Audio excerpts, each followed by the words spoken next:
Good morning. How is everybody doing today? The topic for today is real estate wannabes. Is there anybody out there that has dreamed or wanted to become a real estate investor? Anybody out there?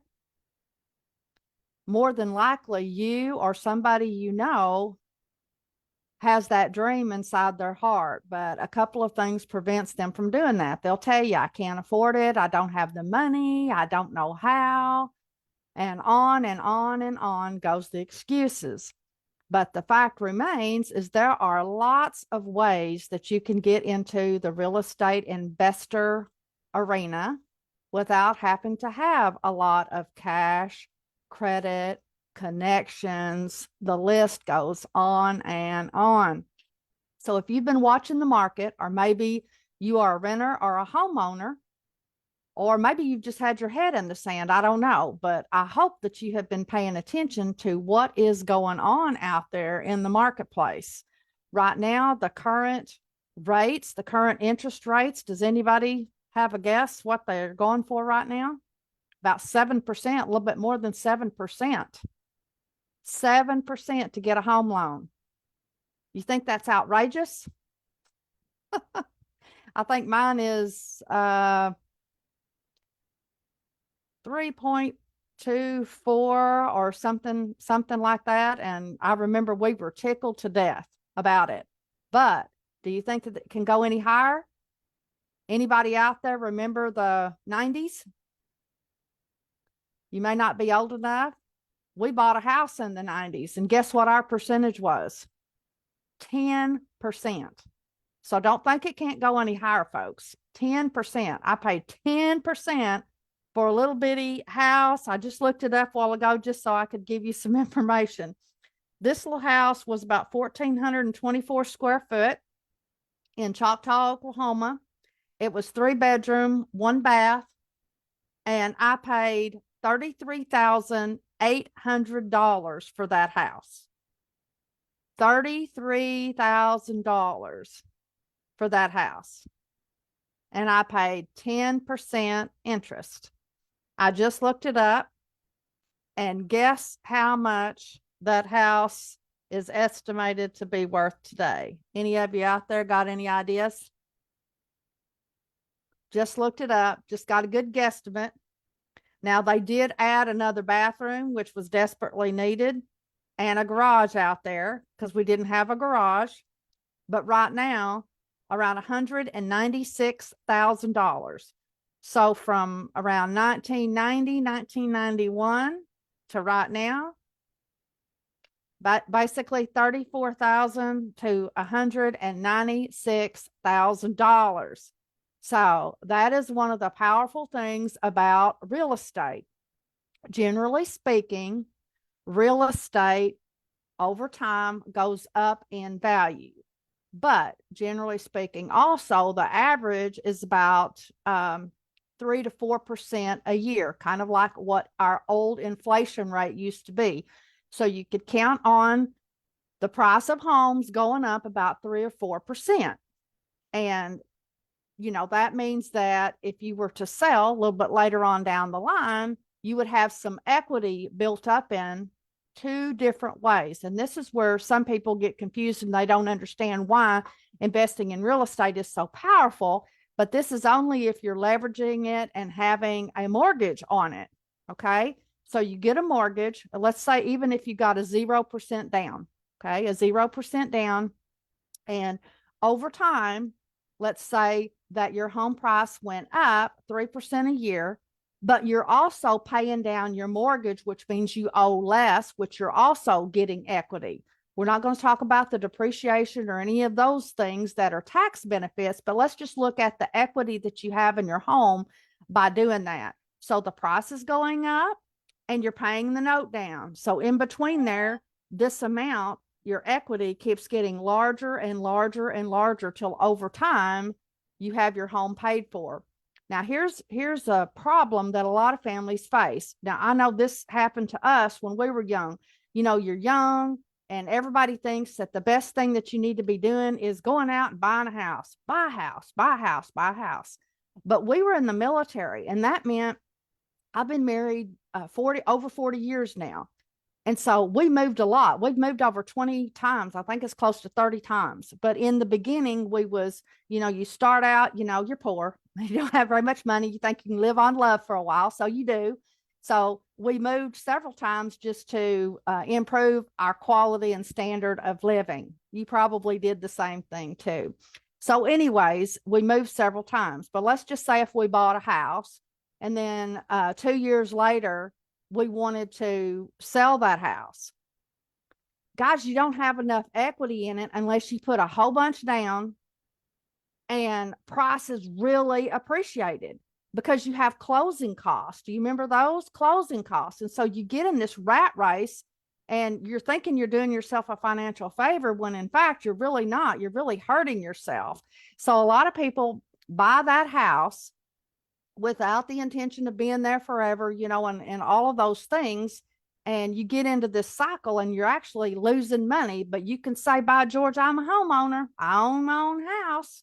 So a lot of times it's cheaper if you rent. It makes more financial sense for you to rent.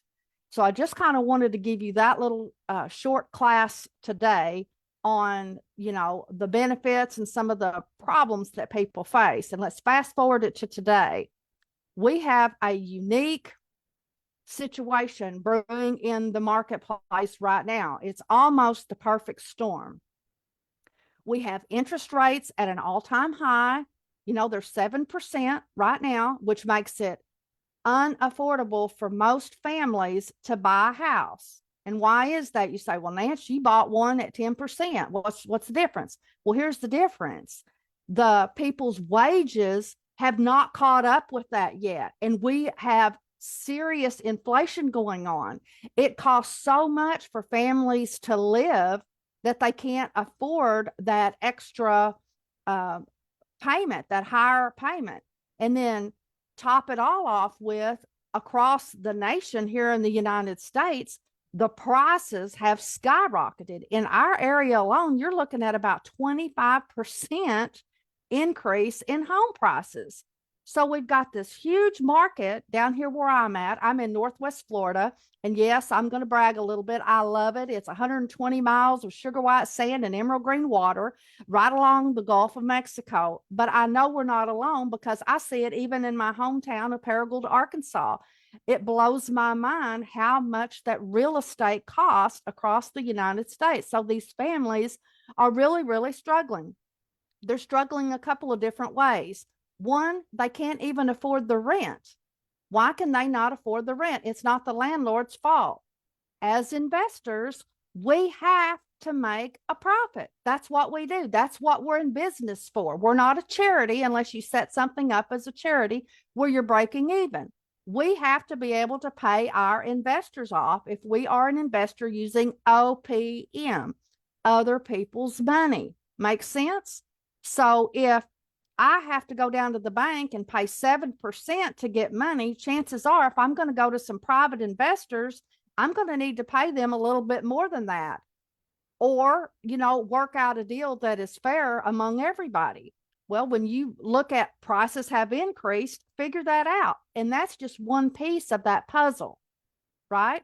Paying the note off if you owe a mortgage on something or you owe some investors, that's just one piece of it. Because then you have property taxes, you have insurance, maintenance, you might have to redo a roof, the heating and air conditioning. Those are all huge expenses.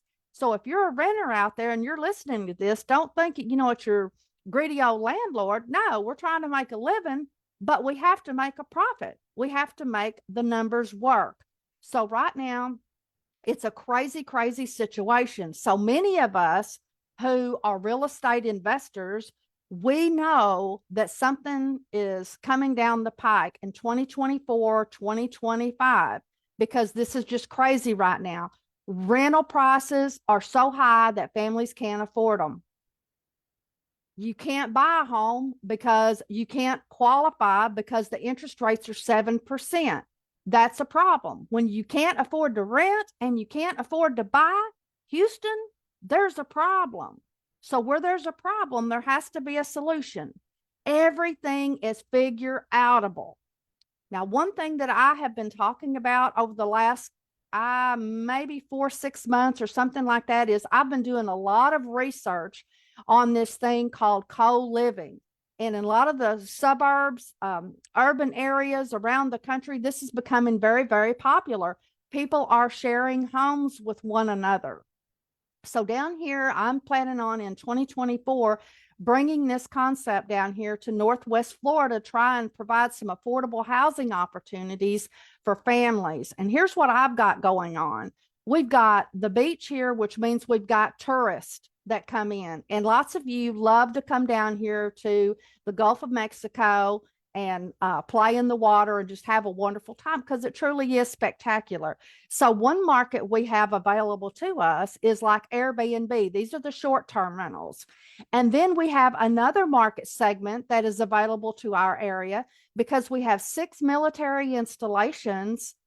What we have is we've got government contractors and we've got families in transition, as well as like traveling nurses, contractors, those type of people who come in and only need something for, 3 months, 6 months at a time.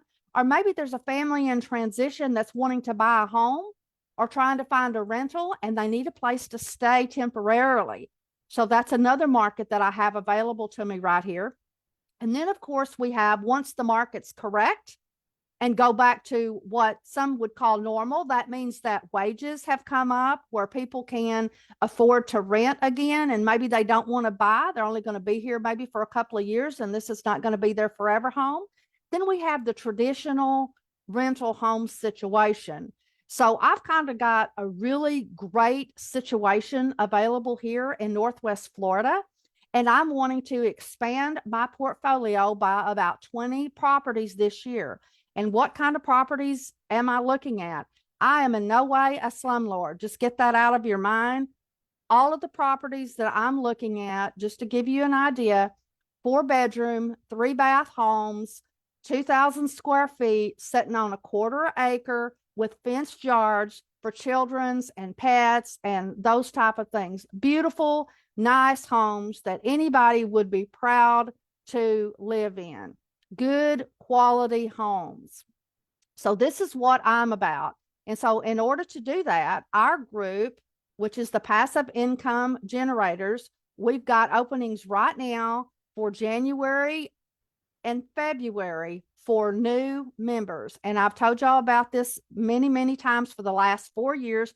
I try and get this done the latter part of the year and the first couple of months of the new year, and then we cut it off. Nobody else can join. And so that way I can spend all of my time finding deals and actually doing the job, going out and finding these really great investments and, managing properties or managing the platforms, whatever it is that we're involved in.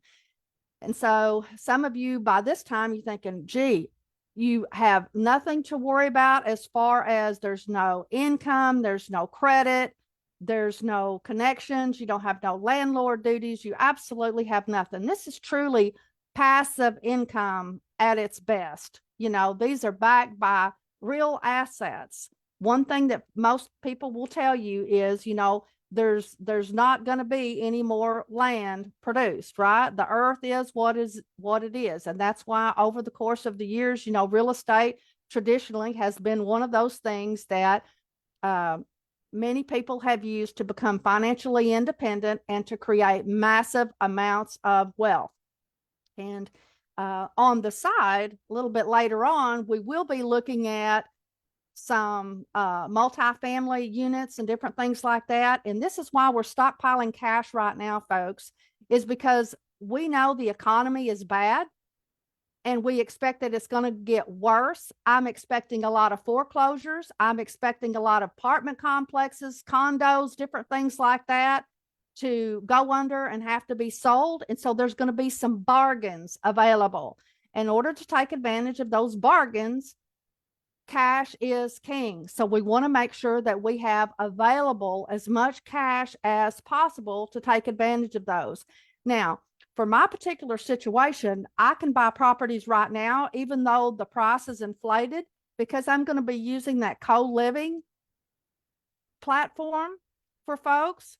So that's going to be able to alleviate some of that stress that other investors might not have available to them. So I can buy right now all the way throughout the year, but I do want to stockpile cash and have it available so when these opportunities arise, I can take advantage of it by putting a cash offer in immediately as soon as I hear about those. So if any of you out there are wannabe real estate investors, folks, get with me right away. You can participate in our group. It's very affordable. You can make quarterly payments. We make it affordable. The deal is I want as many people to be able to participate as they possibly can that want to. That's why I set this program up. And years ago, back in 2009, I did the $1 a day real estate investors. That's back when I was living over there in Destin. And I even wrote and published a book. This is when crowdfunding first became a thing, because, it's so important. I want to give everybody the opportunity to build multiple streams of income so that they can put their families in a better position financially over the next couple of years. Our group is all about 5 years or less. I just turned 60, and I want to, even though, I say all the time, I want to live to be past 100, I know my days are numbered. So I don't have that big, huge timeline that some of you that are younger have. And I don't have time to wait on the stock market to do its thing. And some of you may be the same way. Your 401ks may be a 201k right now. You may have lost a whole lot of money. Maybe you've had some type of an emergency in your family, or, something happened. You lost a job. Maybe COVID destroyed you, whatever. It does not matter. Doesn't matter where you are. You just have to have a starting point, and you have to be consistent with what it is that you're doing. And most of you've heard this. You need multiple streams of passive income. Hopefully you learned that lesson during COVID when you got sent home from work and you didn't get paid. That was a huge eye-opener for a lot of people. And so this is one of the things that I'm just like shouting from the rooftops, folks. You've got to have multiple streams of passive income. You don't know how long your health is going to hold up. You want to have income coming in even while you're sleeping. That is really, truly passive income. Most things are really not passive. They may be partially passive, but you want to get as close as possible to that. So if you or anybody that you know are interested in getting into the real estate investor arena in 2024, please help me get the word out. Have them to DM me, call me. You've got all my contact information. Everybody knows where I'm at. I'm here in Northwest Florida. And get with me, because again, this is a short window opportunity. We've got January and a little bit of February that I'm opening this up, and then I'm going to close it down for the year. And then all we're going to be doing is buying properties and investing the rental income off of that to boost our earnings. So anyways, that's enough of that. I hope y'all have a wonderful day.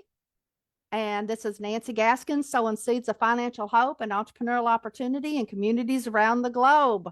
Let me see who all my real estate investor wannabes are. Bring it on.